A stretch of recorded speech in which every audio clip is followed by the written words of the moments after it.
ሰላም ጤና ይስጥልኝ እንደምን አምሽታችኋል የተከበራችሁ ተመልካቾቻችን ይህ ሳምንታዊ የመገናኛ ብዙሃን ዳሳ መርሃ ግብራችን ነው የዛሬ መርሃ ግብር አሰናድተን ወደ እናንተ ማድረሱ በኩል ቀሲስ ልሳነ ጽድቅና ሄኖክ አብረናችሁ ቆይታ የምናደርግ ይሆናል ካፍታ ቆይታ በኋላ መልሰን እንገናኝ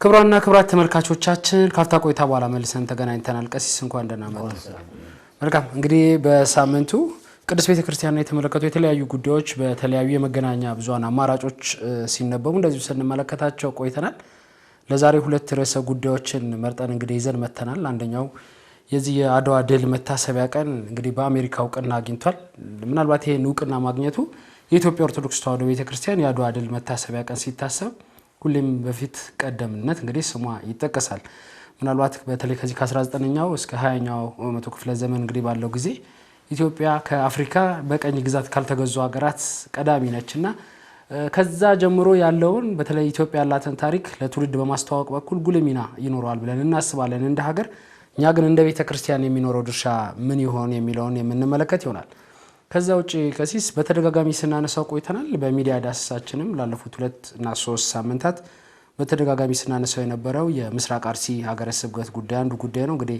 የአውሮፓ የህግና የፍትህ ማዕከል ለተባበሩት መንግስታት ተመድ የዘር ፍጅት መከላከል ቢሮ ያቀረበው አንድ ጥሪ አለ ይሄ ጥሪ ምንድነው የሚያስተላልፈው በተለይም ደግሞ ለምስራቅ አርሲ ምዕመን ምን እንደው አዲስ ነገር ይዞ ይመጣል የሚለውን የምንፈትሽ ነው የሚሆነው ቀዳሚ ወደምናደርገው ጉዳይ እንግባለን ቀሲስ መልካም ቀዳሚ የምናደርገው ጉዳይ እንግዲህ ቀደም ሲል በመግቢያ ላይ እንደተናገርኩት የዚህ የአድዋ ድል መታሰቢያ የኢትዮጵያ የነጻነት ቀን ነው እንግዲህ እንደሚታወቀው ያው በተለያየ መልኩ ኢትዮጵያ ውስጥ እየተከበረ ለበርካታ አመታት እንግዲህ ቆይቷል አሁን ላይ ያው በተለይ በመንግስትም በኩል ትልቅ ሽፋን ተሰጥቶት የአድዋ ድል መታሰቢያ እንግዲህ በመዲናችን አዲስ አበባ ተገንብቶ ነው ያለው ምናልባት እዛ ላይም ጥያቄ ስናነሳ ነበር ይሄ የአድዋ ድል መታሰቢያ በዓል ቀኑም ሲታሰብ እንደዚሁም ደግሞ የመታሰቢያ የሚሆኑ ነገሮች ሲገነቡ የኢትዮጵያ ኦርቶዶክስ ተዋሕዶ ቤተክርስቲያን እዛ ቦታ ላይ ውክልና ማግኘት መቻል አለባት ብለን በተደጋጋሚ ስናነሳ ቆይተናል ያው የአድዋ ድል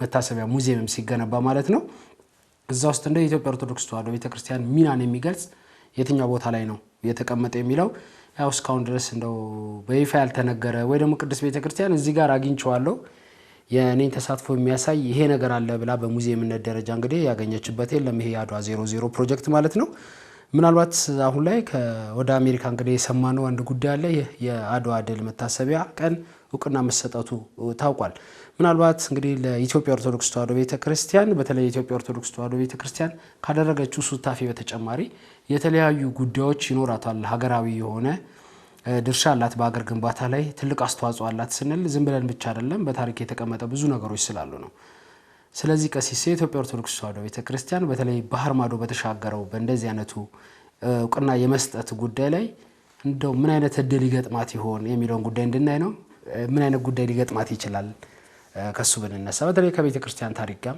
አያይዘን ጉዳዩን ማየት ስላለብን ያነሳ ነው መልካም እንግዲህ ከአድዋ ድል ጋር ተያይዞ በሀገራዊ አሜሪካ የተገኘው እውቅና በተደጋጋሚ ሲሞከሩ የነበሩ ሙከራዎች ናቸው እንግዲህ አሁን ውጤት ያስገኘው ምናልባት አንዳንድ ሰው በምዕራቡ ዓለም በአውሮፓም በአሜሪካም ይሁን በሌሎችም የሀገራችን የዓለማችን ክፍሎች ላይ እንደ አይነት እውቅና መገኘቱ ያም ያህል ጥቅም አያሰጥም የሚል አቋም ያላቸው ሰዎች ሊኖሩ ይችላሉ ግን በተለየ መንገድ ጉዳዩ ማየት የሚያስፈልግ ይመስለኛል አንደኛ ከጊዜ ወደ ጊዜ ኢትዮጵያውያን በተለይ በአውሮፓና በአሜሪካ የሚኖሩበት መንገድ ከጊዜ ወደ ጊዜ እየበዛ መጥቷል ስለዚህ ጉዳዩ ራሱ እዛ መገለጡ የበለጠ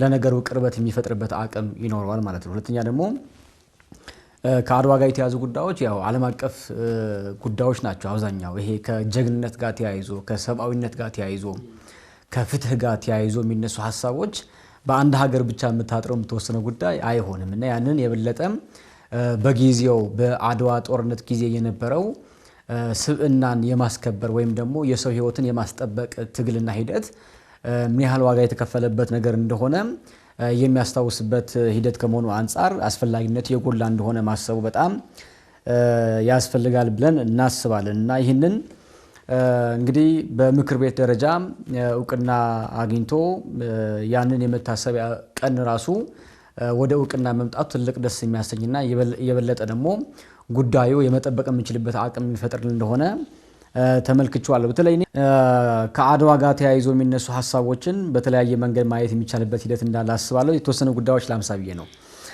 ለምሳሌ በዚህ አሁን በምክር ቤት ደረጃ የተወሰነ የአድዋ የድል መታሰቢያ ቀን መሰየሙ የሚሰጠው ምንድነው የተለየ ነገር ምን አለ የሚል ሀሳብ ሲነሳ መጀመሪያ የምናመጣው የቅድስት ቤተክርስቲያናችን ታሪካዊና ትውፊታዊ ሚና በዓለም አቀፍ ደረጃ የበለጠ እውቅና ማግኘት የሚቻልበት እድል ነው የሚፈጥረው። ይሄ ማለት ምንድነው ከተባለ በጊዜው ከምንም በላይ በቀዳሚነት ጉዳዩ በባለቤትነት መርታም ሰብአዊነትን የሰብአዊነት ክብርን እንዲጠበቅ ዋጋ የከፈለችው የኢትዮጵያ ቤተክርስቲያን ከመሆኑ አንፃር ያንን ታሪክ ያንን ሚና የበለጠ በሀገር ደረጃ የነበረው እውቅና የበለጠ ዓለም አቀፍ ተቀባይነቱ እየሰፋ እንዲሄድ እድል ይሰጣል ነው። ይህ ማለት ቀደም ባለ ጊዜ ላይ ከአድዋ ጋር የሚያዙ ጉዳዮች እውቅና አልነበራቸው ወይም ደግሞ በዓለም አቀፍ ደረጃ አይታወቁ ማለት አይደለም። ነገር ግን የበለጠ ከነበረው ሂደት ይልቅ የቤተክርስቲያናችን አበርክቶና ሚና የበለጠ የመታወቅ እድሉ ይፈጥራል የሚል ነው።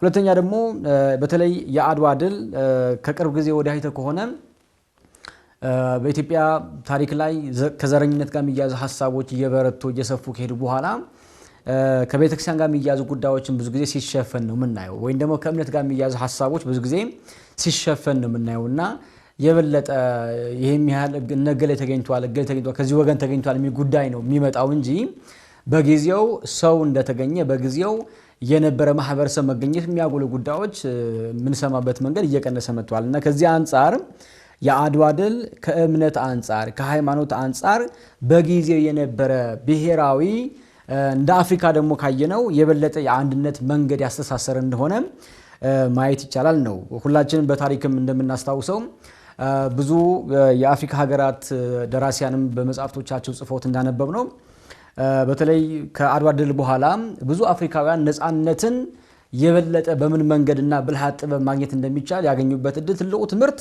አንዱ የአድዋ ድል ነው። በሌላ መንገድ ካየነው የአድዋ ድል ለአፍሪካውያን ትልቅ የትምህርት ማዕከል ነው ብለን መናገር ይቻላል።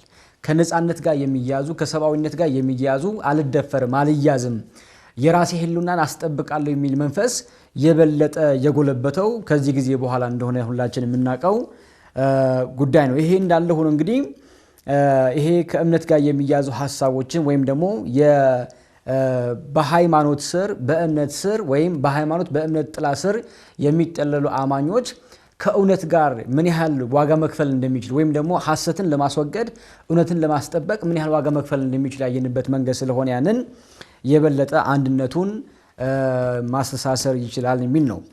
ሌላ ሶስተኛ የሚነሳ ሐሳብ ምንድነው ከተባለ እንግዲህ ለትውልድ ታሪካዊ ቅርስን ለማስተላለፍ ይረዳል ነው። አሁን ፖለቲካችን በጣም አስቸጋሪ ስለሆነ በኢትዮጵያ ላይ ማይጨበጥ ማይለካ ከመሆኑ አንፃር ይሄ ትናንት የነበረን የሚያስተሳስረን አንድ የሚያረገን ተቀብለን አምነን ወደን ፈቅደን የተቀበልነው ነገ ለትውልድ የምናሸጋግረው ነገር ከጊዜ ወደ ጊዜ እየቀነሰ መጥቷል። በሌላ መንገድ ማየት አስፈላጊም ከሆነ የነገ በኢትዮጵያ የሚረከብ ወጣት ወይም ነገ የሚመጣ ማህበረሰብ ምናስረክበው እውነት ምንድነው ስትል የሚያጋራን አንድ የሚያረገን ነገር እየቀነሰ መጥቷል።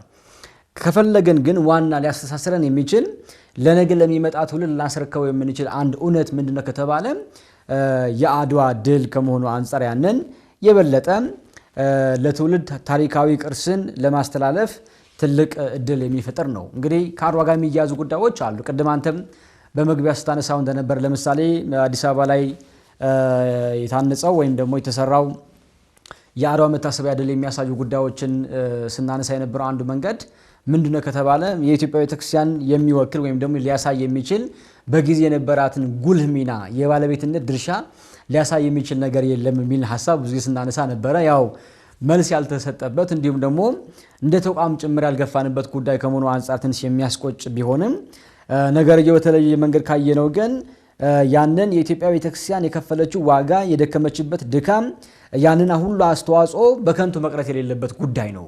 የሚጠቅም ከመሆኑ አንፃር የሚመጣ ትውልድ የምናስተላልፍበትና የምናስረክበው ከመሆኑ አንፃር ያንን እድል ይፈጥራል የሚል የሚነሳበት መንገድ አለ። ከዛ ውጪ ትልቁ ነገር ምንድነው ከተባለ በዓለም አቀፍ ደረጃ ጥናት የሚያጠኑ ምሁራን አሉ። በዓለም አቀፍ ደረጃ ከስነ ጽሁፍ ጋር የተያዘ ሙያ ያላቸው ጸሐፊያንም አሉና የበለጠ የምርምር ሐሳብ መሆን የሚችልበት እድል ትናንት ከነበረው ይልቅ አሁን በሰፊው መንገድ ማግኘት የሚቻልበት እድል የሚፈጠር እንደሆነ ማሰብ ይቻላል ብለን እናምናለን። ብዙ ጉዳዮች አሉ። አንተ ታነሳቸው ጥሩ ነው። ኦኬ መልካም ቀሲስ፣ ያው እንደዚህ አይነት ጉዳዮች ስናነሳ ብዙ ጊዜ የኢትዮጵያ ኦርቶዶክስ ተዋሕዶ ቤተክርስቲያን በተለይ በኢትዮጵያ ታሪክ ውስጥ ጉልህ ሚና አላት ብለን በተደጋጋሚ እናነሳለን። ይህንን እንግዲህ ከተጻፉ ከአባቶቻችን የሰማናቸው ከተጻፉ የታሪክ መጽሐፎች ድርሳናት ላይ ባነበብናቸው ነው እንግዲህ ብዙ ጉዳዮችን የምናነሳው። አንዳንድ ጉዳዮችን ደግሞ አሁን ኢትዮጵያ ውስጥ እንደሚታወቀው እነዚህ አንድ ከሚያደርጉን ታሪኮች ይልቅ ልዩነት ላይ የበዙ ነገሮች መምጣታቸው ነው አሁን ኢትዮጵያ ለዚህ እርስ በርስ ላለው ትርምስ የዳረጋት ብለን ነው የምናስበው። ኢትዮጵያ አንድ የሚያደርጉን እኛን ኢትዮጵያውያንን አንድ የሚያደርጉን ብዙ ጉዳዮች አሉ። አንደኛውና ዋነኛው ጉዳይ ለኛ አይደለም፣ ቀደም ሲል እርሶ እንዳሉት ለአፍሪካውያን የጥቁር ሕዝብ ኩራት እስከመባል የደረሰ የአድዋ ድል አለ ማለት ነው። ያን ብቻ አይደለም፣ በባህልም በብዙ ነገር የምንተሳሰራቸው ብዙ ሀገራት እንዳሉ ይታወቃልና ለነሱ ከፊት ቀድመን ብዙ ነገር መማሪያ የምንሆን ሀገር ኢትዮጵያ አሁን ላይ በብዙ መበጣጠሶች ውስጥ ነው ያለነው። ስለዚህ እንደዚህ አይነት እውቅናዎች ወጣ ብለው እንግዲህ በተለይ ባህር ማዶ ተሻግረው ሲመጡ ደግሞ ያው እንዳለመታደል ሆኖ ከምዕራባውያን ሲመጣ ነገሮችን ድጋሚ የማዳመጥ የማየት የመፈተሽ ልምምዱ አለ። በተለየ መንገድ የማየት ድል በቃ ነጮች ከተናገሩት አንድን ጉዳይ እንደዚህ ነው እንዴ ብሎ ክብደት የመስጠት ልምምድ አለና እኔ ለሱ ነገር ትልቅ እድል የሚሰጠን ይመስለኛል። አንዳንዶች ዝም ብለን እንደው በተለይ አሁን ያለ ትውልድ የአድዋ ድል ሲባል የአድዋ ድል በሚል ዝም ብለን ቀኑን እናውቀዋለን ወይ ደግሞ ያቺ ቀን ዝግ እንደሆነች ካላንደር ዝግ እንዳረጋት ነው እንጂ የምናውቀው ዝርዝር ጉዳዮች ይሄ የአድዋ ድል መታሰቢያ ቀን እንደው በማንና እንዴት ነው ምን ተካሂዶ ነው ኢትዮጵያ ይሄንን ቀን ማክበር የቻለችው ቢባል ብዙ ነገሮችን የማናቅ በርካታ ትውልዶች እንዳለን ያው ሚዲያ ላይ ብዙ ነገር ሲገለጽ ቆይቷል ስናየው ማለት ነው።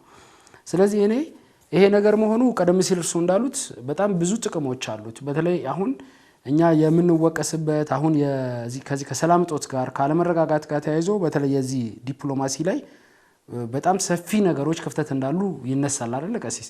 እንደዚህ አይነት ጉዳዮች የዲፕሎማሲውን ጉዳይም አብሮ የሚያሻግር ነው ብለን ነው የምናስበው። ምክንያቱም ያው ወደ ውጭ ሀገራት ባህር ማዶ ስንሻገር እንደዚህ አይነት ጉዳዮችን በሴሚናር በተለያዩ ፕሮግራሞች አሁን ይሄ ባህላዊ ዝግጅቶች ሲኖሩ እዛ ላይ የማስተዋወቅ እንደዚህ አዳዲስ ነገሮችን የማለማመድ በኮንፈረንስ የማንሳት ልምምዶች ይታያሉ በአውሮፓም በአሜሪካ ሀገራትም እና እንደዚህ አይነት እድሎችን ካገኘን የኢትዮጵያ ኦርቶዶክስ ተዋሕዶ ቤተክርስቲያን ጉልህ ሚና ምን እንደሆነ በታሪክ ውስጥ ምን እንደሰራች ብቻም ሳይሆን ዛሬ ላይ ኢትዮጵያ ምን ላይ እንዳለች ለማሳወቅም ትልቅ አስተዋጽኦ ይኖራል ብለን ነው የምናስበው። ቀደም ሲል እርሶ እንዳነሱት የዚህ የአካዳሚክ በተለይ የዚህ ጥናትና ምርምር ስራዎች ኢትዮጵያ ውስጥ ሰፊ ስራዎች እየተሰሩ እየተከደኑ በየዩኒቨርሲቲው ታትመው የተቀመጡ በርካታ የጥናት ወረቀቶች አሉ። እንግዲህ ባህር ማዶ ላይ ደግሞ ሲሻገር እያንዳንዱ የጥናትና ምርምር ስራዎች ሲሰሩ ይሄ የታሪክ ባለቤት መሆናችን ብቻም ሳይሆን ያንን የገነባንበት ስነ ልቦና ቀደም ሲል እንዳልኩትኝ ያው በጦርነቱ ወቅት ካህናቱ መነኮሳቱ የነበሩበት ራሱ የስነ ልቦና ዝግጅት ትውልደ ኢትዮጵያውያንን በምን አይነት ስነ ልቦና እንዳዘጋጇቸው አይተናል። ያን ብቻ አይደለም ዛሬ በርካታ ሰዎች አሁን ያለ ትውልድ የሚሳለቅበት ታቦተ ሕጉ ከቤተ ክርስቲያን ከመንበሩ ተነስቶ ለኢትዮጵያ ለሀገር ምን ያክል ውለታ እንደዋለች ቤተ ክርስቲያን ያሳያል አይደል? ተንቀሳቅሶ ጦርነት አሁን ምንድነው አሁን ይሄንን ታሪክ አጣሙ የሚነግሩ ሰዎች ደግሞ አሉ አይደል? የኢትዮጵያ ኦርቶዶክስ ተዋሕዶ ቤተ ክርስቲያን እኮ ጦርነት የባረከች ሀገር ናት ቤተ ክርስቲያን ነች ይሉናል። ግን ኢትዮጵያን ወደ አንድ አቅጣጫ ለማሻገር ወይ ደግሞ ኢትዮጵያ ኦርቶዶክስ ተዋሕዶ ቤተክርስቲያን እምነትም ሀገርም ሊያጠፋ የመጣን አካል በምን አይነት መልኩ ተከላክላ በምን አይነት መልኩ አሸንፈው ደግሞ ዜጎች ኢትዮጵያን እስካሁን እንዳቆዩልን የሚያሳይ ነው ይሄ የአድዋ ድል መታሰቢያ ማለት ነው። ለዛ ነው ቀደም ሲልም ቀሲስ ካስታወሱ ይሄ የአድዋ ድል መታሰቢያ ሲነሳ ብዙ ጉዳዮችን ስናነሳ የቆየ ነው ማለት ነው። እኔ አሁን ላይ እንዳሉት የኢትዮጵያ ኦርቶዶክስ ተዋሕዶ ቤተክርስቲያን በዚህ የሐዋርያዊ አገልግሎት መስፋፋት ጋር ተያይዞ በርካታ አውሮፓና አሜሪካ ሀገራት እንደዚሁም አፍሪካ ሀገራት ላይ በስፋት በተለይ አሁን ኢትዮጵያ ካለችበት ነባራዊ ሁኔታ አንፃር በንጽጽር ብናስቀምጠው ከኢትዮጵያ በተሻለ መልኩ የኢትዮጵያ ኦርቶዶክስ ተዋሕዶ ቤተክርስቲያን በርካታ ግዛቶች ላይ እንግዲህ ቤተክርስቲያን እየሰራች ነው፣ እየገዛች እያስፋፋች ነው ያለችው። አንደኛው አሜሪካ ነው። ስለዚህ እንደዚህ አይነት አገልግሎት በሰፋ ቁጥር በተለይ የኢትዮጵያንና የአሜሪካን ግንኙነት ማጠናከሪያ መንገዶች ደግሞ እየሰፉ መምጣታቸው የታሪክ አንድነት መፍጠር ብቻም ሳይሆን ትውልዱ ታሪኩን እንዲያውቅ ያስችላል ማለት ነው። ምክንያቱም በርካቶች ለስራ እየተንቀሳቀሱ አሜሪካ ላይ ይኖራሉ፣ አውሮፓ ላይ ይኖራሉ አይደል? እዛ ሲኖሩ ደግሞ የሚወለዱ ልጆች አሉ ኢትዮጵያውያን ናቸው፣ ግን የአድዋ ድል መታሰቢያ ምን እንደሆነ የማያውቁ የአድዋ ድል መታሰቢያን ደግሞ እንደ ታሪክ ቢያውቁም ግን እዛ ላይ ጉልህ ድርሻ የነበራቸው እነማን ናቸው ቢባሉ ምላሽ ላይሰጡ የሚችሉ ብዙ ዜጎች ስላሉን ለነሱ ቀላል እድል አይደለም ብለን ነው የምናስበው። ከዛ ውጪ ቀሲስ ይሄ እኔ በጣም ዓለም ያጣችው ይሄ የአመራርነት ጥበብ ነው ብዬ ነው የማስበው። አሁንም ኢትዮጵያ ውስጥ ያለው ያ ስለሆነ ማለት ነው ብዙዎች የተሰወረብን አመራር መሆን እንችላለን፣ ልንቀመጥ እንችላለን፣ ግን የአመራር ጥበብን ግን ወደ ኋላ ሄደት ብለን መቅሰም ያለብን ከአባቶቻችን ብዙ ነገር እንዳለ አስባለሁ። የአድዋ ድል መታሰቢያን ሳስብ እኔ የኢትዮጵያ ኦርቶዶክስ ተዋሕዶ ቤተክርስቲያን የአመራር ጥበብን እጅግ በጣም ቀድማ ያሳየችበት አንደኛው መንገድ ነው ብለን ነው የምናስበው። ያ ነው የሚያሳየው ድሉ አይደለ ቀሲስ እንደኔ ማለት ነው። ስለዚህ ይሄ የአመራር ጥበብ ወደ ሌሎቹ መሸጋገር አለበት ብለን እናስባለን። እንዴት ነው የተመራው ሀገር ባለመረጋጋት ውስጥ ሲሆን ለተጨማሪ ትርምስ የዛን ሰዓት ያ ወራሪ አካል መጥቷል። ግን አሁን የሚባለው ብሔር እንደው ተንከባሎ አሁን ተወለደ እንጂ ነበረ እኮ አይደል? ይሄ የቋንቋ ልዩነት ያን ሰዓትም ነበረ። ያ የቋንቋ ልዩነት አሁን ለመጣው መከፋፈል ያን ያልዳረገ ለምንድን ነው ብለን ካሰብን በዘመኑ የነበረው የቅድስት ቤተክርስቲያናችንን እየመሩ የነበሩ አባቶቻችን የአመራርነት ጥበባቸው በጣም ጉልህ ስለነበረ ነው። ምክንያቱም ሀገሪቷን እየመሩ የነበሩ አካላትም ጭምር በቤተክርስቲያን አባቶች የሚመከሩበት የሚዘከሩበት አቅጣጫ የሚቀበሉበትም ጊዜ ነበረ ብለን ነው የምናምነው። ስለዚህ ታሪክ የሚያሳየው ያ ስለሆነ እውነት ይሄ መታሰቢያ በዓል በአሜሪካ መከበሩ መታሰቡ በጣም ትልቅ እና ጉልህ ሚና ይኖረዋል ብለን ነው የምናስበው። ሌላኛው የኢትዮጵያ ኦርቶዶክስ ተዋሕዶ ቤተክርስቲያን እንግዲህ ያው አንዳንዴ እንደዚህ አይነት ጉዳዮች ሲነሱ መንግስት ኢንቮልቭ አድርጎ የሆነ ነገር ማምጣት አለበት ነው። የኢትዮጵያ ኦርቶዶክስ ተዋሕዶ ቤተክርስቲያን ራሱ ይህን እንደ አንድ እድል ተጠቅማ ምንድነው መስራት መቻል ያለባት የሚለውን ጉዳይ ነው ማየት ያለብን። የኢትዮጵያ ኦርቶዶክስ ተዋሕዶ ቤተክርስቲያን ኢትዮጵያ ውስጥ ከሚመጡ ቱሪስቶች እንግዲህ ኢትዮጵያ ሊጎበኙ ከሚመጡ ቱሪስቶች ከ95% በላይ የሚሆኑት የኢትዮጵያ ኦርቶዶክስ ተዋሕዶ ቤተክርስቲያንን ነው ጎብኝተው አይተው የሚሄዱት። ምናልባት ይሄ የቱሪዝምና የኢኮኖሚ እድገትን ያንቀሳቅሳል ብለን እናስባለን።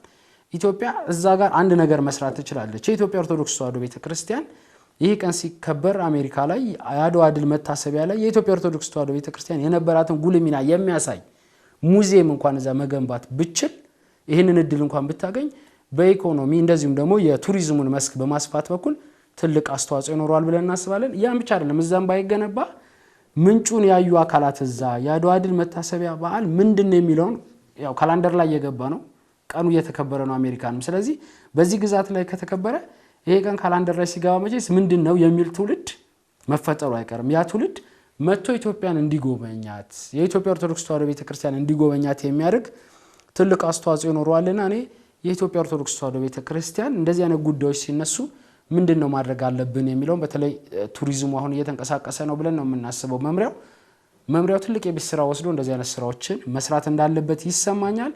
ለሀገር ብቻም ሳይሆን ለኢትዮጵያ ኦርቶዶክስ ተዋሕዶ ቤተክርስቲያን ትልቅ እድል ነው ብዬ ነው ማምነው። ይሄን ትልቅ እድል ግን ወስደን ከተጠቀምንበት ነው ያው ውጤቱ የሚታየው። የምንላቸው በርካታ ፋይዳዎች አሉ የምንላቸው ከነዚህ ፋይዳዎች ተጠቃሚ የምንሆነው የምንሰራውን ስራ ቀደም ብለን ከተዘጋጀንበትና እንደዚህ አይነት እድሎች ሲመጡ መስራት ከቻለን ነው ብዬ ነው ማምነው። ለጊዜው ያለኝን እኔ በዚሁ ጨርሻለሁ። ቀሲስ የሚጨምሩት ካለ ምናልባት ይጨምሩና ወደ ቀጣይ እንሄዳለን። መልካም፣ ያው ከበቂ በላይ ነው። ያው አሁን ለምንቸገርባቸውና ለምንተራምስባቸው ጉዳዮች እንደ አስታራቂ እውነት ሊሆኑ የሚችሉ ጉዳዮች አሉ። ከነዚያ መካከል አንዱ አድዋ ስለሆነ ወደ ኋላችን መለስ ብለን የትናንት እውነት የትናንት የነበረውን መሰረታዊ የህይወት መንገዳችን መመልከቱ የበለጠም ዛሬ የተበላሸብን ጉዳይ የማስተካከያ እድል ስለሚፈጥርልን በዛሬ ልምምዳችን በዛሬ ሐሳባችንና በዛሬ ባለው የፖለቲካ እንቅስቃሴ ብቻ ሳይሆን በትናንት ደግሞ በነበረን እውነት ጉዳዮቻችን የበለጠ የመዳኘት የማስተካከል የማረም እድል ቢፈጠር የበለጠ ነጋችን እንደምናሳምር ነው የምናስበው። የተገኘው ቁና ትልቅ ቁና ነው። ቅድም ያነሳናቸው ጉዳዮች የበለጠ ደግሞ ለመጠቀም እድል ይፈጥራሉ የሚል ሐሳብ አለ። ወደ ቀጣይ አጀንዳችን እንግባ። መልካም ቀሲስ፣ ወደ ቀጣይ አጀንዳችን እንገባለን። ቀጣይ እንግዲህ አጀንዳችን ቀሲስ ባለፉት 2-3 ሳምንታት ከዛም ቀደም ብሎ በተደጋጋሚ በሚዲያ ዳሰሳ እንደ ማህበረ ቅዱሳን ሚዲያችን ከፍተኛ ትኩረት ሰጥቶ ሲሰራበት ከነበረው የምስራቅ አርሲ ሀገረ ስብከት ጉዳይ አንደኛውና ዋነኛው ጉዳይ ነው። እንደሚታወቀው በምስራቅ አርሲ ሀገረ ስብከት በኦርቶዶክሳውያን ዘንድ ተደጋጋሚ ጥቃት እየደረሰ ነው፣ ቤተክርስቲያን እየተዘጋች ነው፣ ቤተክርስቲያን እየተቃጠለ ነው ስንል ድምጻችንን ስናሰማ ቆይተናል። ይህን ድምጽ ማሰማታችን አካባቢው ላይ ያለ አብያተ ክርስቲያናት ተጨማሪ ጉዳት እንዳይደርስባቸው፣ ጥቃት እንዳይደርስባቸው ለማድረግ ነው። ከዛ ውጭ ቀሲስ በተለይ ባለፉት የግንቦት 23 እና 22 አካባቢ እንግዲህ ከፍተኛ ጥቃት ቤተክርስቲያናችን ላይ ደርሷል ስንል ብዙዎች ተገለዋል ስንል እንግዲህ በተለያየ የመገናኛ ብዙሃን አማራጮች ድምጻችንን ስናሰማ ቆይተናል። ምናልባት አሁን ላይ እየወጡ ያሉ ነገሮች አይ ጉዳት የደረሰባት የኢትዮጵያ ኦርቶዶክስ ተዋሕዶ ቤተክርስቲያን ብቻ አይደለችም የሚሉ ብዙ ሪፖርቶችም ሲወጡ አይተናል።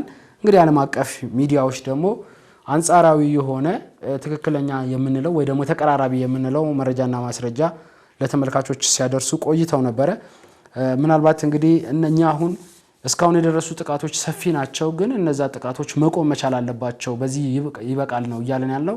ላለፈው 3 እና 4 ዓመታት እንግዲህ ጠቅላላ ሰበካ መንፈሳዊ ጉባኤ ላይ ሀገረ ስብከቱ ሪፖርት ከሚያደርገው ዋነኛው ጉዳይ ይሄን ያክል ካህን ተገለውብኛል፣ ይሄን ያክል ምዕመናን አጥቻለሁ የሚል ነው ሪፖርቱ ጎልቶ እንዲታይ የሚያደርገውና እንግዲህ ከዛ ሪፖርት ከማድረግ በዘለለ ግን ቀጣይ ዓመት ሞት መቀነስ ሳይሆን የአገዳደል ስልቱ እየተቀየረ ወይ ደግሞ የሟች ቁጥር እየጨመረ ከዛም በኋላም ደግሞ የሚወጡ ሪፖርቶችን ብቻ ሳይሆን ለዛ የሚሰጡ ምላሾች ደግሞ አሁን የሞተው ቁጥር እንደተባለው አይደለም እየተባለ 2-3 ሰው መገደሉ እምብዛም መሆኑን የሚያሳዩ ምልክቶች ሲወጡ ቆይተዋል።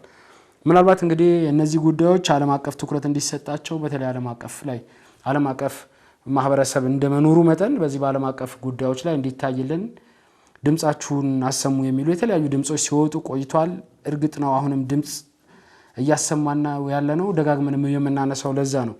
እንግዲህ በዚህ ሳምንት አንድ ትልቅ ጉዳይ ከአውሮፓ የህግና የፍትህ ማዕከል ተጠይቋል። ይህ እንግዲህ ለተባበሩት መንግስታት የቀረበ ጥያቄ ነው።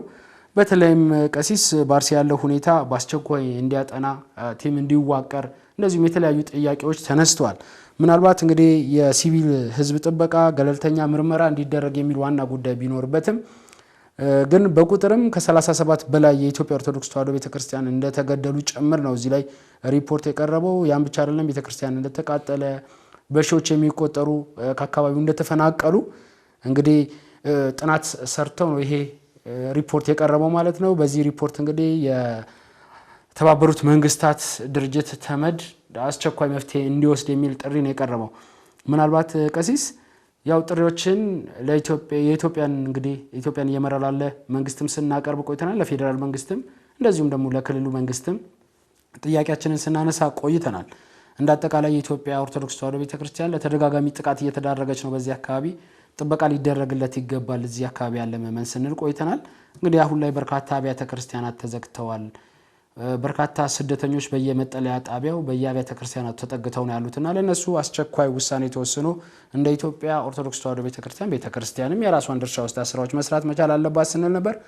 እንግዲህ ባሳለፍነው ሳምንት አንድ ቡድን ከቅዱስ ሲኖዶስ ምልዓተ ጉባኤ ተወስኖ ሄዶ አንድ ቦታ ላይ ጉብኝት አድርጎ ተመልሷል። ምናልባት እንግዲህ ከዛ ቀጥሎ ያለው ደግሞ ቦታ እጅግ በጣም ሰፊ ስጋት ያለበት አሁንም እንግዲህ ለተጨማሪ ስጋት ሊዳረግ ይችላል የሚልበት ቦታ ነው። እንግዲህ ከትላንት ወዲያ ተጨማሪ አንድ ገበሬ ተገድለዋል። ያው እሱም መረጃ ደርሶናል። ምናልባት እንደዚህ አይነት ሪፖርቶች መውጣታቸውና ለእንደዚህ አይነት ለዓለም አቀፍ በተለይ ይሄ የሰብአዊ መብት ላይ ለሚሰሩ አካላት መቅረቡ እንደው ምን አይነት ሚና ሊኖረው ይችላል፣ በተለይ ሞቱን ከማስቆም ይበቃል ከማስባል አንጻር ምን አይነት ድርሻ ሊኖረው ይችላል የሚለውን እስቲ ቀሲስ ይወለድና ወደ ቀጣይ ጉዳይ እንገባለን። እስቲ እንጨማመርበታለን። ኢሲኤልጂ የሚባለው ወይም ደግሞ የአውሮፓ የህግና የፍትህ ማዕከል የተባለው ተቋም ለተባበሩት መንግስታት የዘር ፍጅት መከላከል ቢሮ ያቀረበው ሀሳብ ነው። እንግዲህ ቅድም አንተ በመግቢያ ላይ ስታነሳው የነበረ እንዲህ አይነት እድሎች ሲገኙ የበለጠ የሚሰጡ ጥቅሞች አሉ። እኛም በባለፈው ጊዜያት ላይ ስናነሳው የነበረ ጉዳይም አንድ እሱን ነው። የሚቀርብ ሀሳብ የበለጠ ወደ ላይ መውጣት የሚችልበት እድል ካልተፈጠረ እዚሁ ጩኸታችን እየታፈነ ድምጻችን እየቀረ በሌላ ጉዳይ በሌላ አጀንዳ እየተቀየረ ነው የሚሄደው እና ያን እንዳይሆን እዚህ የሚነሳው ጥያቄ ብቻ በቂ አይደለም። እዚህ የሚነሳው ውይይትና ምክክር ብቻ በቂ አይደለም። ከዚህ ያለፉ ጉዳዮችን ማስተጋባትና ድምጻችን ለዓለም አቀፍ ማህበረሰብ ማሰማት አለብን የሚል ጉዳይ ስናነሳ ነበር። ያን ሙከራዎች ሲደረጉ ነበር። በርግጥ ምን ያህል ጠንካራ ነው የሚል ያው ውይይት ይፈልጋል። ግን የተሞከሩ ሙከራዎች እንደነበሩ በግለሰብ ደረጃ ግን ያው የተመለከትናቸው ያየናቸው ጉዳዮች አሉ። ከዛ አንፃር በጣም ጥሩ የሆነ አንድ የጥናት መነሻ አቅርቦ ለተባበሩት መንግስታት ድርጅት ለሚመለከተው ጽሕፈት ቤት ያው ጉዳይ አቅርቧል። እኛም ይህን ጉዳይ ስናነሳው ከምን አንፃር ነው እናነሳው ከተባለ የአርሲ ጉዳይ አሁን በተፈጠሩ አንዳንድ ሐሳብ ሊያስለውጡ በሚችሉ መንገድ የሚመስሉ ጉዳዮች የሚቀየር የሚለወጥ ወይም ደግሞ አጀንዳ የሚታጠፍ ሳይሆን በየዕለቱ የምናስበው ያልተው ነው እያሰብነው ያለ ነው። እንዲሁም ደግሞ ለዘለቄታዊነት መፍትሄ የሚያስፈልገው ጉዳይ ከመሆኑ አንፃር ያረሳ ነው ያልተው ነው ቀጣይም ጊዜ ማንተው ጉዳይ እንደሆነ በዚህ አጋጣሚ መናገርም ስላስፈለገ ነው። ምናልባት አንዳንድ ሰው ችግሩን የበለጠ በየጊዜው ደጋግሞ መናገሩ የበለጠ ችግር ይፈጥራል እንጂ መፍትሄ አያመጣም የሚል ሐሳብ አላቸው። ጥቃት ይዳርጋቸዋል የሚል አለና ያ ሊሆን ይችላል። በርግጥ ያው ነው አይደለም የሚለው እንግዲህ ለመወሰን ያስቸግራል። ነገር ግን እንደ ሚዲያ የምእመናን ድምጽ መሆን ምንም አማራጭ የሌለው ጉዳይ ነው። ችግሩ እስካለ ድረስ ችግሩ የሚፈታ አካል ደግሞ ችግሩ እስካልፈታ ድረስ እንዲሁም ደግሞ በህግ መጠየቅ ያለበት አካል በህግ ካልተጠየቀ እኛም ደግሞ ለዘለቄታዊ መፍትሄ እስካልተዘጋጀን ድረስ ጉዳዩ ችግሩ ባለበት ደረጃ ቢያንስ እንደውም ርህራሄ በተሞላበት መንገድ ማቅረበው ምንም አማራጭ የለውም ነው። ስለዚህ አርሲ ጉዳይ ማንተውን ያልተውን ጉዳይ እንደሆነ በዛ አጋጣሚ ለመናገር እንፈልጋለን። እንግዲህ ይህንን ተቋም ኢሲኤልጂ የሚባል ተቋም ያቀረባቸው ነጥቦች አሉ። በተለይ ከሰብአዊ መብት ጥሰት ጋር በተያያዘ ነው ጉዳዩ መሰረት ያደረገውና ያንን ወዲያው ቀጣይ ጊዜ ላይ ሊጠኑ የሚገባቸውና ሊታዩ የሚገባቸው ጉዳዮች እንዳሉ ነው። በተለይ እኛ ባለፈው 15 ቀን ስናነሳ እንደነበረው ይሄ ከጄኖሳይድ ጋር በተያያዙ ጉዳዮች ላይ አሁንም ነው አይደለም የሚል ውሳኔ ለመወሰን አልቻለም። ነገር ግን የቀረቡ ጉዳዮች የበለጠ የሚመለከተው ተቋም አጥንቶ መፍትሄ ማበጀት የሚቻልበት መንገድ እነዚህ ይቅርታ ቀሲስ እነዚህን ጉዳዮች በጊዜ መፍታት ካልተቻለ ግን በትክክለኛ ጄኖሳይድ ወደሚባለው እንትን ማደጉ አይቀርም ደረጃ ማደጉ አይቀርም የሚል ስጋት አስቀምጧል። ለዛ ነው አስቸኳይ የሚባሉ መፍትሄዎችን ያስቀመጠው። ይቀጥሉ ቀሲስ። ስጋቱ በዛ መንገድ አስቀምጦ ነገር ግን የበለጠ ለሚመለከተው አካል ደግሞ ጉዳዩ እንዲጠና ያቀረበበት መንገድ ነው። እኛ እስኪ ነጥቦቹ በተወሰነ መንገድ እንመልከታለን። ለምሳሌ አሁን ጥሩ ያስነሳ ሁኔታ የተመለከተበት ጥልቀት እንመልከተው። በይህን ተቋም ያስቀመጣቸው ቁጥሮች አሉ፣ ያስቀመጣቸው ክስተቶች አሉ። ለምሳሌ አሁን ቀደም ያለ ጊዜ ላይ የተፈጠሩ ጉዳዮች ዋናውና ጉዳዮች መርጦ ወደ 37 ሰው እንደሞተና እንዲሁም ደግሞ በብዙ ሺህ የሚቆጠር ሰው ደግሞ ከመኖሪያው ከቀየው እንደፈለሰ እንዲሁም እንደተሰደደ የነበራቸው ሀብት እንደተዘረፈና እንዲሁም ደግሞ ስርዓት አምልኮ የፈጸሙባቸው የነበሩ አብያተ ክርስቲያናትም ጭምር እንደተቃጠሉ ያቀረበበት አንዱ የጥሪው መነሻ እንደሆነ መመልከት ማየት ይቻላል ነው። ሁለተኛ ደግሞ ስጋቱ ካየነው ይህንን በአስቸኳይ መፍትሄ ካልተሰጠው የበለጠ አሁንም እንደገና ወደ ከፋ የጅምላ ግፍ የጅምላ ጭፍጨፋ ወይም ደግሞ እኛ ባለፈው ላይ ከጄኖሳይድ አንፃር የሚቀመጥ ነው ያስቀመጥንበት መንገድ የበለጠ እድል እንዳለው የሚሰፋበት መንገድ እንዳለ ያቀረበበት ስጋት አለ ነው። ሶስተኛ እንግዲህ የሚቀርበው ሐሳብ ምንድነው ከተባለ ቃል በቃል ለተባበሉት ለተመድ የቀረበው ጥያቄ ምንድነው ከተባለ ቃል በቃል በአርሲ ያለው ሁኔታ በአስቸኳይ የሚጠና ነው እንጂ ተሰምቶ ብቻ ወይም በነገርየው በቀላሉ መንገድ ብቻ የሚታይ እንዳልሆነ ነው። በአደጋ ላይ ያሉ የሲቪል ማህበረሰቦች ለመጠበቅ የቅድመ መከላከል እርምጃም እንዲወሰድ ማድረግ እንዳለበትም ጭምር ነው። እኛ ባለፈው እንግዲህ ስናነሳ የነበረ ሐሳብ አንዱ እሱ ይመስለኛል ነው። ምክንያቱም እዛ ያለው ማህበረሰብ እዛ ያሉ ምእመናን እዛ ያለው አጠቃላይ ሰው ቅድመ መከላከል እርምጃ ማይወሰድ ከሆነ የበለጠ ጥቃቱ እየሰፋ የሚሄድበት እድል እንዳለ ጭምር ከባለፈው ለ3 ዓመት አንፃር ልምድ ከነበረ ሁኔታ አንፃር አንስተን ስናሳይ ነበርና እና ይሄ ተቋም አሁንም ይሄን ያመጣው ለቅድመ መከላከል እርምጃ መወሰድ አለበት ነው። ይሄ ካልሆነ ግን የበለጠ ስጋት ሊሆን እንደሚችልና የበለጠ አደጋም ሊመጣ እንደሚችል ያስቀመጣቸው ጉዳዮች አሉ። ሌላ እንግዲህ አሁንም ከጥልቀቱ አንፃር ወይም ከጉዳዩ አንፃር ገለልተኛና ዓለም አቀፍ ደረጃ የጠበቀ ምርመራ ጭምር እንዲካሄድ ነው። ይሄ በቂ አይደለም፣ ተጨማሪ ጥናት ይፈልጋል የሚል ሐሳብ ተቋሙ አቅርቧል።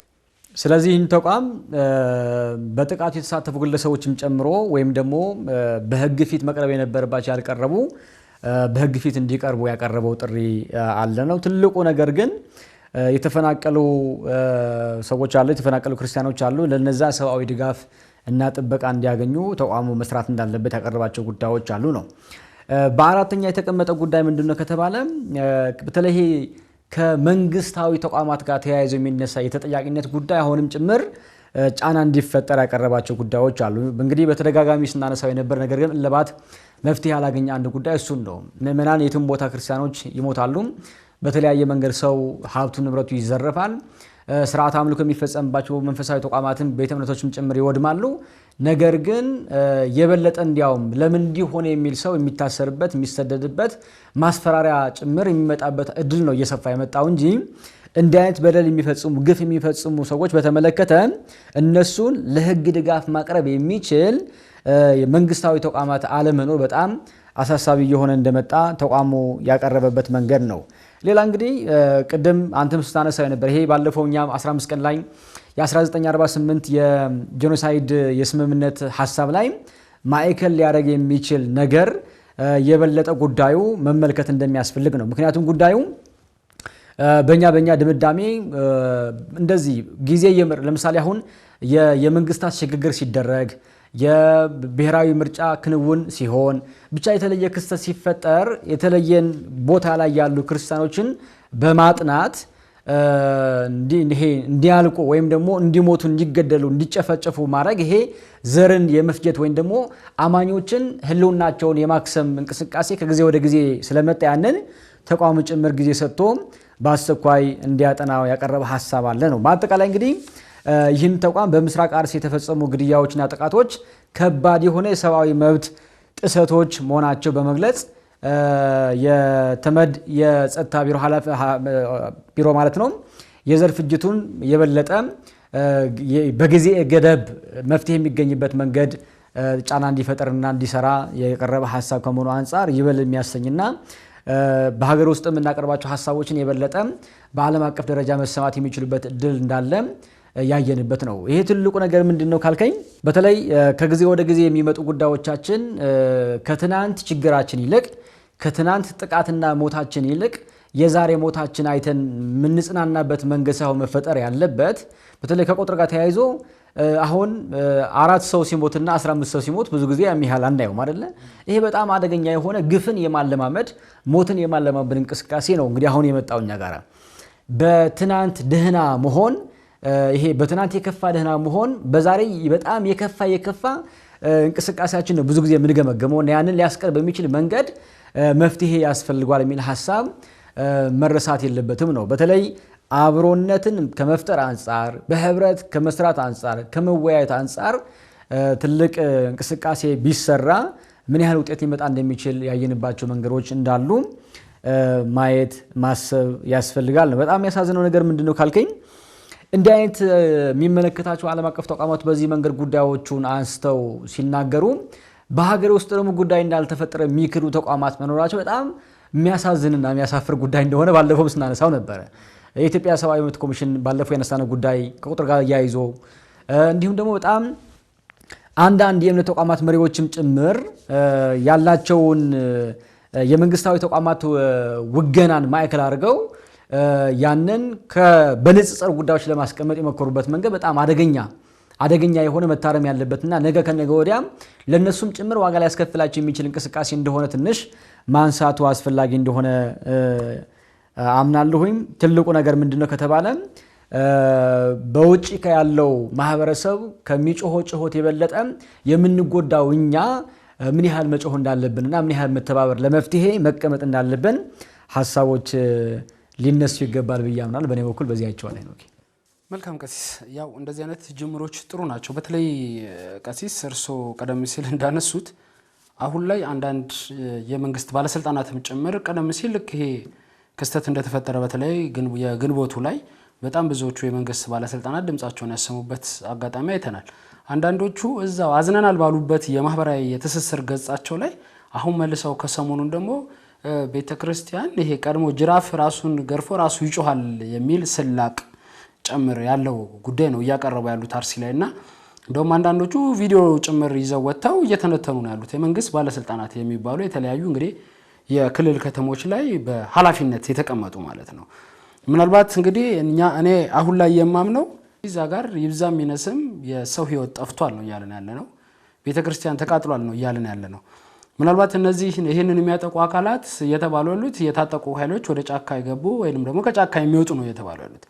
አሁን ላይ እነሱ እንደልባቸው ሲንቀሳቀሱ ግን ቤተሰቦቻቸውን ወገኖቻቸውን ያጡ አካላት ደግሞ አንገታቸውን ደፍተው እንዲንቀሳቀሱ ለማድረግ ከተለያዩ አቅጣጫዎች የሚወረወሩ የቃላትም ጭምር ልውውጦች አሉና ምናልባት ይሄ አንዳንድ የቤተ እምነት መሪዎችንም ጭምር ያየንበት ነው። ሰሞኑን በተለያየ የሚዲያ አማራጮቻቸው ጭምር እየቀረቡ የኢትዮጵያ ኦርቶዶክስ ተዋሕዶ ቤተክርስቲያን የተጠቂነት ስሜት ስላላት ነው እንጂ ይሄን የምትለው እሷ ብቻ አልተጠቃችም፣ እኛም እየተጠቃን ያለው ምስራቅ አርሲ ላይ የሚል ጉዳይ ነው። እኛ እከሌን ያጠቃን ወይ ደግሞ እከሌ ያልተጠቃም ተጠቅቷል የሚል ጉዳይ ላይ አልገባንም። የኢትዮጵያ ኦርቶዶክስ ተዋሕዶ ቤተክርስቲያን ላለፉት 3-4 ዓመታት ጥቃት ደርሶባታል። ለእሱ ደግሞ መረጃ ማስረጃ አለን። በስም በቁጥር በእድሜ የተለየ የት እንደተቀበሩ የት አካባቢ እንደተገደሉ መረጃ ማስረጃ አላት የኢትዮጵያ ኦርቶዶክስ ተዋሕዶ ቤተክርስቲያን። ስለዚህ ይሄ አለኝ የሚል የትኛውን ቤተ እምነት ሄዶ የሚጠይቀውን አካል መንግስትን መጠየቅ ካለበት መንግስትን መጠየቅ፣ የሰብአዊ መብት ተሟጋችን መጠየቅ ካለበት የሰብአዊ መብት ተሟጋችን መጠየቅ መቻል አለበት እንጂ የኢትዮጵያ ኦርቶዶክስ ተዋሕዶ ቤተክርስቲያን አማኝም ይሁን የቅድስት ቤተክርስቲያን እንግዲህ የሀገረ ስብከቱ ሊቀ ጳጳስም ጭምር ሪፖርት አቅርቧል። ይሄ በአስተዳደር አካላት በኩል የሚነሱ ጉዳዮችን ሪፖርት ማድረግ ከተቀመጡበት እነሱ የሃይማኖት መሪዎችም ከሆኑ በሚመሩት ሃይማኖት እንደዚህም ደግሞ የመንግስት ባለስልጣናትም ከሆኑ በሚመሯቸው የመንግስት ተቋማት ውስጥ ተጠያቂ ለሚሆኑበት ጉዳይ ለእያንዳንዱ ጉዳይ ሪፖርት ያደርጋሉ። ስለዚህ ያን ሪፖርት ያደረጉትን አካል ግን የመኮነን ወይ ደግሞ ያንን ጉዳይ ይሄ የመቀማ ጩኸቴን ቀማችሁኝ አይነት ነገር አካሄዶች መስተካከል መቻል አለባቸው ብለን ነው የምናስበው። እኔ ቀሲስ እንደዚህ አይነት ጉዳዮች አሁን እንደው እየተንከባለሉም ቢሆን ቅርጽ እየያዙና ዓለም አቀፍ እውቅና እያገኙ ነው ያሉት። ግን ባለፈው ሳምንትም ስናነሳው ነበር የኢትዮጵያ ኦርቶዶክስ ተዋሕዶ ቤተክርስቲያንን የሚወክሉ በተለይ ደግሞ ከህግ ጋር የተያዙ ጉዳዮችን የሚሰሩ በመምሪያ ደረጃ ህግ ክፍል መምሪያ አለን የምንላት የኢትዮጵያ ኦርቶዶክስ ተዋሕዶ ቤተክርስቲያን የት ጋ ነው ያለው የሚለው ጉዳይ ግን መለየት መቻል አለበት ብለን ነው የምናስበው። ስለዚህ እንደዚህ አይነት ጉዳዮች ሲነሱ የቁጥር ጉዳይ፣ የስም ጉዳይ እንደተባለው የመረጃና የማስረጃ ጉዳይ ለየትኛውም ለዓለም አቀፍ ተቋማት ማድረስ ካለበት ማድረስ አለበት ብለን ነው የምናምነው። ስለዚህ ከኋላ መጥቶ እንግዲህ ባህር ማዶ ተሻግሮ መጥቶ ጥናት አጥንቶ በተለያዩ አማራጮች ሊሆን ይችላል ጥናት ያጠናው አካል ምላሽ በዚህ መልኩ ሲሰጥ የተደራጀ መረጃና ማስረጃ ሲያቀርብ ቤት ውስጥ ድረስ የሚወርድ መዋቅር ያላት የኢትዮጵያ ኦርቶዶክስ ተዋሕዶ ቤተክርስቲያን ጥርት ያለ መረጃ ግን በህዝብ ግንኙነቷ በኩል ወይ ደግሞ በህግ ክፍል መምሪያ በኩል አለ ማለት አያስችልም አሁን ላይና እኔ ጥንቃቄ ማድረግ መቻል አለባቸው እነሱ። ይሄ ትልቅ የኢትዮጵያ ኦርቶዶክስ ተዋሕዶ ቤተክርስቲያን ነገ አልፈን የምናወራው የኢትዮጵያ ኦርቶዶክስ ተዋሕዶ ቤተክርስቲያን ትልቅ ታሪክ ነው። ስለዚህ የዚህ ታሪክ ባለማስፈርም እኮ ሊሆን ይችላል። ምናልባት ነገ የታሪክ ላይ እኮ ቁጥራቸው በውል ያልታወቀ ብሎ ሲሰፍር ይሄ በውል ባልታወቀ ቁጥር ላይ ማን ነበር ያኔ የኢትዮጵያ ኦርቶዶክስ ተዋሕዶ ቤተክርስቲያን የህግ ክፍል መምሪያ ኃላፊ፣ ማን ነበር የህዝብ ግንኙነቱ ኃላፊ፣ ማን ነበር የሀገረ ስብከቱ ሊቀ ጳጳስ የሚለውን ታሪክ የሚዘግበው ነው ብለን ነው የምናስበው። ስለዚህ እኔ እንዲህ አይነት ነገሮች ጥንቃቄ ማድረግ መቻል አለብን። ምክንያቱም እንደው በአንድም በሌላ እነዚህ ማህበራዊ ትስስር ገጾች ላይ እየወጡ ያሉ ጉዳዮችን ሰሞኑ ስላየ ነው ማለት ነው። በጣም ለአንድ ሳምንት ለሁለት ሳምንት የኢትዮጵያ ኦርቶዶክስ ተዋሕዶ ቤተክርስቲያን አማኞች፣ ጋዜጠኞች፣ የህግ ክፍል ሰዎች፣ መምህራን ድምጻቸውን ሲያሰሙ ቆዩ። እንግዲህ እሱ በአንድም በሌላ በተለያዩ ምክንያቶች ለስር የተዳረጉ አሉ፣ ከስር የተፈቱ አሉ። ብቻ በአንድም በሌላ ብዙ የደረሰ ነገር አለ። ከዛ በተቃራኒው ግን ተገደልን ብላችሁ ትጫዋላችሁ እንጂ እኛም ተገለናል የሚሉ እንደዚሁም ደግሞ የኢትዮጵያ ኦርቶዶክስ ተዋሕዶ ቤተክርስቲያን ከራስ ፀጉር እስከ እግር ድረስ ከእግር ጥፍር ድረስ እያዋረዱና እየተሳደቡ ያሉ አካላት አሁንም ድረስ ኢትዮጵያ ውስጥ እንደልባቸው ነው የሚሆኑት። ኢትዮጵያ ውስጥ ብቻ አይደሉም እኮ እዚህ መዲናችን ከተማችን አዲስ አበባ ውስጥ ነው። በጣም በሚገርም ሁኔታ እነዚህ ሰዎች መጀመሪያ ላይ ልክ ይሄ አደጋ እንደተከሰተ አዛኝ መስለው የተለያዩ ጽፎችን ሲጽፉ ቆዩ። አሁን ላይ ደግሞ ተገልብጠው የተለያዩ ጉዳዮችን እያነሱ ስለሆነ እነሱን በጥንቃቄ የሚመረምር አካል የኢትዮጵያ ኦርቶዶክስ ተዋሕዶ ቤተክርስቲያን ማደራጀት መቻል አለባት። ከዛም በኋላ ነው እንግዲህ ጉዳዮች አሁን እንደተባለው ለተባበሩት መንግስታት ተመድ መቅረቡ ብቻ አይደለም፣ ቀጣይ የሚሰሩ ጥናቶች ላይ ጥናቱን የሚያቀርብ አካል ያስፈልጋል። ለዛ ጥናት እንግዲህ መረጃ አቀባዩ ማን ነው? አንደኛው ጉዳይ ከተባለ ተጎጂው አካል ነው። ተጎጂው አካል የተለያየ ስደት ካምፕ ውስጥ ነው ያለው። ያ በስደት ውስጥ ያለው አካል ግን አባት አለው ብለን ነው የምናምነው አይደል? ስለዚህ የኢትዮጵያ ኦርቶዶክስ ተዋሕዶ ቤተክርስቲያን እናት አባቴ ብለን እስከተጠጋን ድረስ እነዚህ መረጃዎችን ማድረስ መቻል አለባቸው ብለን ነው የምናስበው። እንደ አጠቃላይ ግን ቀሲስ ያው ብዙዎች ይሄ ሪፖርት እንግዲህ ከቀረበበት በዚህ በሁለትና በሶስት ቀን ውስጥ የምናየው ምን ዋጋ ነው ለየትኛውም ዓለም አቀፍ የህግ ተቋማት እንደው ቢተላለፍ ሪፖርት ቢቀርብ እንደው ሳይሰሙት ነው እስከዛሬ ሰምተውታል እኮ ቢሰሙት ምንድነው የሚመጣው የሚለውን ነገር ሲያነሱ ቆይቷል። መቅረቡ እኔ አንደኛ ዓለም አቀፍ ትኩረት ማግኘታችን በራሱ ትልቅ ነገር ነው ብዬ ነው የማስበው። ድምጻቸው ያልተሰማ የምስራቅ አርሲ ሀገረ ስብከት ውስጥ የሚኖሩ ምዕመናን እንደዚሁም ደግሞ የሚያገለግሉ ካህናትም ድምጻችን አልተሰማም፣ ድምጻችን ባለመሰማቱ ነው ይሄ ጥቃት በተደጋጋሚ እየተከሰተብን ያለው ለሚሉ አባቶቻችንም እኔ ዓለም አቀፍ ትኩረት ማግኛ አንዱ መንገድ ነው ብዬ ነው የማስበው። ከዛ በተጨማሪ እኔ የቤተ ክርስቲያንና አደጋ መግለጥ በራሱ ትልቅ ነገር ነው አይደለ? የዲፕሎማሲ ስራ እንግዲህ የኢትዮጵያ ኦርቶዶክስ ተዋሕዶ ቤተ ክርስቲያን ባለፉት 2 እና 3 ዓመታት ብዙም ለውጥ ያላመጣችበት ወይ ደግሞ ብዙም ስራ ያልሰራንበት ነው ብዬ ነው ማምነው። ስራ ሰርተንበት ቢሆን ከሀታ ቤተ ክርስቲያናት ከግብጽና ከህንድ ብዙ ልምዶችን እንወስድ ነበረ። በችግር ውስጥ ሆኖ ሐዋርያዊ አገልግሎት እንዴት ማስቀጠል እንደሚቻል እናይ ነበረ። ምክንያቱም ምስራቅ አርሲ ሀገረ ስብከት ጥቃት በደረሰ ቁጥር 2 እና 3 ወረዳዎች ላይ ቤተ ክርስቲያናት እየተዘጉ ስለሆነ ሐዋርያዊ አገልግሎት እየተቋረጠ ስለሆነ ይህን መቋረጥ ለማስቀጠል ምን አይነት ስልቶችን እነ ግብጽ ተጠቅመዋል የሚለውን ኤክስፒሪየንስም ለመውሰድ የዚህ የዲፕሎማሲ ግንኙነት በጣም ወሳኝ ነው ብለን ነው የምናስበውና ይሄ የቤተ ክርስቲያን አደጋ መገለጡ ለዓለም አቀፍ እውቅና ማግኘቱ ትልቅ እድል ነው ብዬ ነው የማስበው። ከዛ ውጪ የመፍትሄ እርምጃ እንዲወሰዱ ያው የተለያዩ አቅጣጫዎች ተቀምጠዋል። ለሱም እድል ይሰጠናል።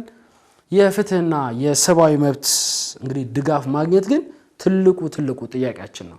ኢትዮጵያ ውስጥ የሚንቀሳቀሱ የሰብአዊ መብት ተሟጋቾችም ሆኑ ከኢትዮጵያ ውጭ ያሉ በዓለም አቀፍ የሰብአዊ መብት ተሟጋቾች፣ ግብረሰናይ ድርጅቶች፣ ዓለም አቀፍ ሚዲያዎች የምስራቅ አርሲ ሀገረ ስብከትን በትኩረት እንዲከታተሉ ስንል በተደጋጋሚ ስናነሳ ቆይተናል። እንግዲህ ምስራቅ አርሲ ሀገረ ስብከት አንድ ወር ርፍ ካለን በሁለተኛ ወር ተረሳ ሲባል መልሶ ጉዳይ የሚነሳበትና ጥቃቱ የሚቀጥልበት ሁኔታ ነው ያለው።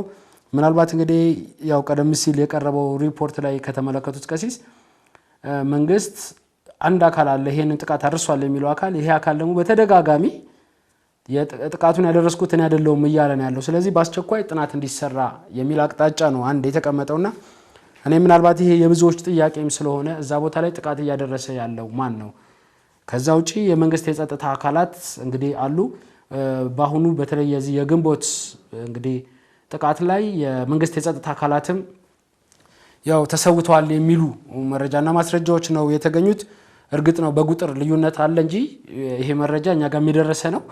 ምናልባት ግን እኛ እንደዚህ ጋር ማንም ሰው ሆነ ማንም ሰው እዛ ጋር የሞተው አካል መጠበቅ መቻል አለበት፣ ቀድመን መከላከል አለብን። ከደረሰ በኋላ ደግሞ ያን ጥቃት ያደረሰው አካል ተገቢውና ተመጣጣኝ እርምጃ ሊወሰድበት ይገባል የሚል ነው። ምናልባት እንግዲህ የክልሉን ወይንም ዞኑን የሚመሩ አካላት አሁን ላይ ምን እንደሚሉ አናቅም። በተለያየ መልኩ እንግዲህ ይህንን ሲክዱ የቆዩ አካላት አሉ። ምናልባት እነሱ የካዱት ጉዳይ ዓለም አቀፍ ጉዳይ የሆነና እውነታው እየተገለጠ ያለበት ጊዜ ነው። እንግዲህ ምስራቅ አርሲ ሀገረ ስብከት ላይ ላሉ ምዕመናንኛ አሁንም መረጋጋትን ነው የምንመኘው። ቀሲስ ተጨማሪ ጥቃት እንዳይፈጸም በጸሎት እየታገሱ ነገር ግን ያሉ መረጃዎችና ማስረጃዎችን ለኢትዮጵያ ሰብአዊ መብት ኮሚሽንም ቀርብ ብሎ ድጋሚ ሪፖርቱን ቼክ እንዲያደርግ ማስረጃዎችን ማቅረብ ያስፈልጋል ብለን ነው የምናምነው። እንደ አጠቃላይ ይሄ ዓለም አቀፍ የሆነ እንግዲህ ሪፖርት መቅረቡ ለኢትዮጵያ ኦርቶዶክስ ተዋሕዶ ቤተክርስቲያን አሁን በብዙ ጭንቀቱ ስላሉ ለሀገረ ስብከቱ ሊቀ ጳጳስም ጭምር ትልቅ እፎይታ ነው ብዬ ነው የማምነው። የሚጨምሩት ነገር ካለ ይጨምሩና እናጠናቅቃለን። ቀሲስ መልካም፣ እንደ ማጠቃለያ ሀሳብ እንዲሆን የተወሰኑ ሀሳቦችን ላክል ብዬ ነው። ምናልባት ከመፍትሄ ጋር ተያይዞ የምናነሳቸው አንዳንድ ተባራሪ ጉዳዮችን በዛ የሚገደብ ሳይሆን የበለጠ ጊዜ ወስዶ ማየት የሚቻልበት እድል እንዲኖር ነው የምናነሳው ብዙ ጊዜና አይተው ከሆነ አሁን የሚፈጠሩ ጥቃቶች፣ አደጋዎችና አጠቃላይ የቤተክርስቲያን ስደት በተመለከተ ችግሩ እየደረሰብን እየሞተን እየተሰደደን የአምልኮ ስፍራዎቻችን እየተቃጠሉ አሁንም ለመፍትሄ ማንዘጋጅ ከሆነ ዞሮ በተለያየ መንገድ ለተባባሪ ያህል ነው የምንቆጠረው። ወይ ጉዳዩ ተቀበለነዋል አምነነዋል እንደዛ መሆናችን ተቀበለነዋል በተለያየ ምክንያት በአስገዳጅም በተለያየ ምክንያት ይሁን ካልሆነ ደግሞ ገና ያልገባን ጉዳይ አለ ወይም የተያዝንባቸው ጉዳዮች አሉ ማለት ነው። እና ከዚህ አንፃር ንቃትም ይፈልጋል ማለት ምስራቅ አርሲ እኮ እዚህ እኮ ነው ከዋና ከተማችን እኮ ብዙ ሩቅ እኮ አይደለም፣ በጣም ጥቂት ነው፣ ቅርብ ነው። ስለዚህ የራቅ አርጎ ማሰብ ወይም ደግሞ እዛ የተጎዳ እዛ ችግር የደረሰበት እዛ የሞተ ሰው እንደራስ አካል አርጎ አለማሰብ ራሱ በጣም አስቸጋሪ የሚባል ከመንፈሳዊ የህይወት አውድ ራሱ የወጣ መንገድ ከመሆኑ አንፃር ለመፍትሄ ዝግጁ መሆን የሚቻለው ራስን ከማንቃት ራስን ንቁ ከማድረግ ጉዳዮችን በመከታተል እንዲሁም ደግሞ ከሚመለከተው አካል ጋር ደግሞ በዘለቄታዊ መፍትሄ ደግሞ ለመስራት በመነሳሳት ከመሆኑ አንፃር ምንም ከዓለም አቀፍ ተቋማት በዚህ መንገድ ይቅረብ እንጂ ትልቁ መፍትሄ ያለው እኛ ጋር ነው በነገር ላይ ምክንያቱም እኛ ጋር ልንተሳሰርባቸው የሚገቡ ጉዳዮች አሉ ከኢኮኖሚ ጀምሮ ብዙ ጉዳዮች አሉ እዚህ ሚዲያ ላይ መናቀርባቸው በጣም ብዙ አስፈላጊ የሚባሉ ጉዳዮች አሉ እና እዛ ላይ መፍትሄ አንዳንድ ሰዎች ጉዳዩ ቢናገሩ ብዙ የሚያህል ቅር አይልንም ምንም ዋጋ አለው ለዓለም አቀፍ ተቋማት ቢቀርብ ቅድም አንተ ያልከው ማለት ነው ሰምቶት የለው ወይ መረጃ እስካሁንም እኮ ሳይደርሳቸው ቀርቶ አይደለም የሚል ጉዳይ ይነሳል በአንድ ወገን ጥሩ ነገርም አለው ሐሳባቸው መጥፎ አይደለም እውነትም ነው ሳይሰሙት ቀርተም አይደለም በኢትዮጵያ ቤተክርስቲያን ላይ የመጣው አጠቃላይ የ50 ዓመት ውድመት እኮ ካየነው ስለማያውቁት አይደለም ጉዳዩ እነሱም ይህን ጉዳይ በዚህ መንገድ የመረጡበት ሌላ ደግሞ መንገድ ይኖረዋል እሱ አይደለም እኔ ያንን ጉዳይ ራሱ ሳይናቅ ማወቅ ያለበት አካል ይወቅ ችግር የለውም መፍትሄ መጣም አልመጣም ግን እኛ ራሳችን ግን ዘለቄታዊ መፍትሄ እንዲመጣ ምን እየሰራን ነው እንደ ተቋም እንደ ማህበረሰብ እንደ አጥቢያ እንደ ቤተሰብ የሚለው በጣም አሳሳቢ ጉዳይ እንደሆነ ይሰማኛልና እኔ እዛ ላይ ጊዜ ወስደን ማሰብ ቢቻል ጥሩ ነው ብዬ አስባለሁ ቢበቃ ነው ኦኬ መልካም ቀሲስ ያው ይሄ ከህግ አንፃር ነው ይሄ ባይሆን ደስ ይለን ነበር አይደል እንግዲህ ኢትዮጵያ የምትታወቀው በበርካታ እነዚህ ባህላዊ የሽምግልና ስርዓት ወይ ደግሞ በተለያዩ ስርዓቶች በየሀገሪቱ ባሉ በተለይ የክፍለ ሀገር ላይ ያሉ በጣም ብዙዎች የምናውቃቸው አሉ በየክልሉ ያሉ የሽምግልና አፈታት አይነቶች አሉ እንደዚሁም ደግሞ በርካታ አባቶች አሉ የሚሰሙ ብለን ሽማግሌዎች የሀገር ሽማግሌዎች ብለን የምናስባቸውና እኔ ቀደም ተብሎ ግን እነዚህ የሀገር ሽማግሌዎች በተለይ የክልሉን የመንግስት አካላት እንደዚሁም የፌደራል የመንግስት አካላት እንደ ዜግነት ተሰምቷቸው ትኩረት እንዲሰጠው ለጉዳዩ ቢያረጉና እንደዚህ አይነት ጉዳይኛ ዓለም አቀፍ ትኩረትም ባይስብና ኢትዮጵያ በሌላ ስም ብትጠራለን እጅግ ደስ ይለናል የኢትዮጵያ ኦርቶዶክስ ተዋሕዶ ቤተክርስቲያን አማኞች ነንና ኢትዮጵያ ሁሌም በመልካም ነገር ነው ስሟ ሲጠራ ደስ የሚለን ልጄማም ነው ስለዚህ ለእንደዚህ አይነት ነገሮች እኔ በተለይ ምስራቅ አርሲ ሀገረ ስብከት ላይ ያው በኦሮሚያ የምናቀው በተለይ የአባገዳ ስርዓት በጣም በብዙ መልኩ ሲነሳ እንሰማለንና ምናልባት ይሄን ነገር ፈትሸው አባቶቻችን እንደው እዛ አካባቢ ላይ ያለውን ነገር የማረጋጋትና ወደ ሰላም የመምጣትና ምስራቅ አርሲ ደግሞ በልማት ወይም በተለያየ ጉዳይ ላይ ስሟ ተነስቶ እንደውኛ ምስራቅ አርሲ ሀገረ ስብከትን በተለያዩ የቤተክርስቲያን ሐዋርያዊ አገልግሎት ተስፋፍቶባት የምናነሳት አገር እንድትሆን ጸሎት ነው የምናደርገው ይሄንን እንግዲህ ለማድረግ ደግሞ አባቶቻችን መበርታት አለባቸው ብለን ነው የምናስበው በዚሁ እናጠቃላ ቀሲስ ክብራና ክብራት ተመልካቾቻችን ለዛሬ ስትከታተሉት የነበረው የመገናኛ ብዙሃን ዳሰሳ መርሃ ግብራችን የተከታተላችሁትን ይመስል ነበር የዛሬ መርሃ ግብር አሰናድተን ወደ እናንተ ማድረሱ በኩል ቀሲስ ልሳነ ጽድቅና እኔ ሄኖክ አብረናችሁ ቆይታ አድርገናል ሌሎች መርሃ ግብራት ወደ እናንተ መድረሳቸውን ይቀጥላሉ ያብረነት ቆይታችሁ አይለን ሰላም እግዚአብሔር ከሁላችን ጋር ይሁን